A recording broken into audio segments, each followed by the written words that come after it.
তোর মতো সুন্দরী মেয়েদের দিকে সবাই হা করে তাকিয়ে থাকে, আর দেখ ছেলেটা একবারও তোর দিকে তাকাচ্ছে না। আমি কি ওকে দেখানোর জন্য সাজুগুজু করে আসি নাকি? আর টাকাটা হবেই বা কেন? আমি কি খুব শক্ট? কেন তাকাইলো না? তোরা যা, তোদের দিকে তাকায় থাকো, আমার তো ঠেকা পড়ে। অবশ্যই তাকাতে হবে, প্রত্যেকটা মেয়ে চায় তার দিকে তাকা। কেন ছেলেরা চায় না? সারাদিন টোটি করলে হইব? আচ্ছা, ওই মেয়েটা এমনি করে বসে আছে কেন? শুনলাম ওর নাকি রেজাল্টটা তোরা ভালো হয় না। ঠিক আছে, তোরা থাক। আচ্ছা আসতেছি। তোমাকে হাসি মুখে সুন্দর মানায়। আমার রেজাল্ট আমি জানি, ক্যাম্পাসের সিনিয়র হিসেবে বলছি, এরপর যদি কোনো বিষয়ে কোনো হেল্প দরকার হয় আমাকে জানাবে, ঠিক আছে?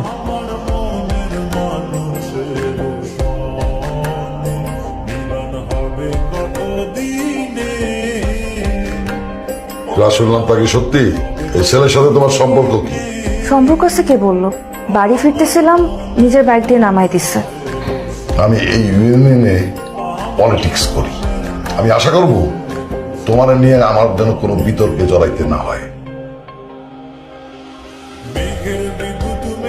আমার ব্যাপারে তোমার কিছু জিনিস জানা দরকার। ছোটবেলায় বাবা মাকে হারানোর পর আমি একাই বড় হই। তারপর থেকে বলতে পারো আমি আমার বন্ধু বান্ধবদের সাথে বড় হয়েছি। ওরা ছাড়া এই দুনিয়াতে আমার আপন কেউ নেই। কে বলেছে তোমার আপন কেউ নেই? আমি তো আছি। আমি বুঝলাম না। তোমার বন্ধুরা যদি তোমার আপনজন হতে পারে, তোমার পরিবারের সদস্য হতে পারে, তাহলে তোমার ছোট্ট দুনিয়ার একজন সদস্য কি আমি হতে পারিনি? তুমি কি সারা জীবন আমার সাথে থাকো? কখনো কিন্তু ছেড়ে যেতে পারবো না। ঠিক আছে, কিন্তু আমার সাথে কিন্তু অনেক অপ্রয়োজনীয় কথা বলতে হবে। তাই আমি এমনিতে অনেক অপ্রয়োজনীয় কথা বলি।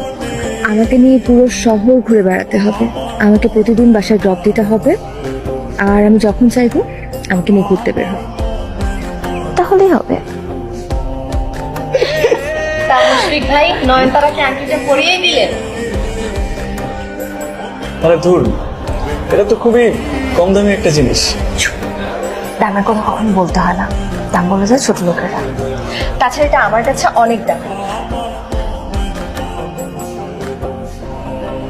দেখো মা, যখন তোমার মারা যায় তোমার বয়স তখন 2 বছর। তোমার সুখের কথা চিন্তা করে আমি বিয়া শাদী করি নাই। কেন করি নাই জানো? তুমি যাতে ভালো থাকো। দুনিয়ার কোনো বাবা মাই চায় না তার মেয়ে কষ্টে থাকো, তুমি সুখে থাকো, সেটাই আমি চাই। কিন্তু ওই ছেলে কোনোদিন তোমারে ভালো রাখতে পারবো না।